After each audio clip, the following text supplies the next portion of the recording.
అదేవిధంగా కొండా సురేఖ గారిని ఆమెను ముందర పెట్టి ఆమెతోని రకరకాల అసంబద్ధమైన అవాంఛనీయమైన అమానవీయమైన స్టేట్మెంట్లు ఆమెతోని ఇప్పిస్తూ ఉన్నారు.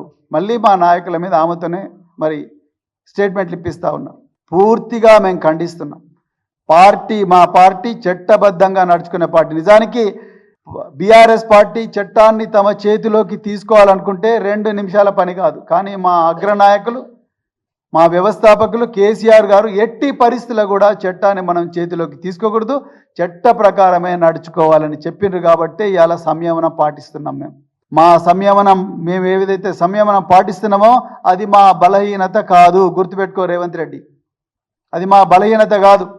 ఇప్పటికి కూడా మా కార్యకర్తలు, మా నాయకులందరూ కూడా పీడిత ప్రజల పక్షాన రాజ్యాంగం ఇచ్చిన ఆర్టికల్ 19 అధికరణం ప్రకారమే మేము పీడిత ప్రజల పక్షాన పోరాడడానికి సిద్ధంగా ఉన్నాం. దానికి ప్రాణత్యాగానికైనా సిద్ధంగా ఉండాలని మా నాయకులు పిలిపించిండ్రు. కాబట్టి మా కార్యకర్తలు మీరెన్ని కవ్వింపు చర్యలకు పాల్పడ్డా, కేటీఆర్ గారి కాన్వాయ్ మీద దాడి చేసినా, అదేవిధంగా తెలంగాణ భవన్ మీద దాడి చేసినా, హరీష్ రావు గారి ఆఫీస్ మీద దాడి చేసినా, పాడి కౌశిక్ రెడ్డి గారి మీద దాడి చేసినా, పల్లా రాజేశ్వర రెడ్డి గారి మీద దాడి చేసినా, లేకపోతే ఖమ్మంలో జగదీష్ రెడ్డి గారి మీద, హరీష్ రావు గారి మీద, సవితా ఇంద్రారెడ్డి గారి మీద, వీళ్ళందరి మీద వాళ్ళ కార్లను మీరే ధ్వంసం చేసి మేమే ధ్వంసం చేసినామని చెప్పి మా మీద కేసులు పెట్టి మమ్మల్ని కవ్వింపు చర్యలకు గురి చేసినా మేము ఇంకా సంయమనం పాటిస్తున్నాం. ఎందుకంటే ఈరోజు తెలంగాణలో పుట్టెడు దుఃఖంలో తెలంగాణ ప్రజలు ఉన్నారు. మరి ముఖ్యంగా ఈ హైడ్రా, రేవంత్ రెడ్డి ధనదాహానికి తయారు చేసిన ఒక యంత్రం ఈ హైడ్రా బాధితులు ఎవరైతున్నారో వాళ్ళందరి పక్షాన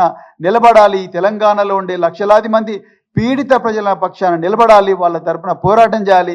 మాతో పాటు వచ్చే ప్రతి ప్రజాస్వామిక శక్తిని మరి ఈ విశాల వేదికలో మమేకం చేయాలి. ఈ ప్రజల కోసం, పీడిత ప్రజల కోసం పోరాడాలని పార్టీ నిర్ణయించుకున్నది. కాబట్టే మీ కవ్వింపు చర్యలకు మేము మరి ఓపిక బట్టి చూస్తూ ఉన్నాం. కానీ మా ఓపిక కూడా హద్దుంటుంది రేవంత్ రెడ్డి, గుర్తుపెట్టుకో.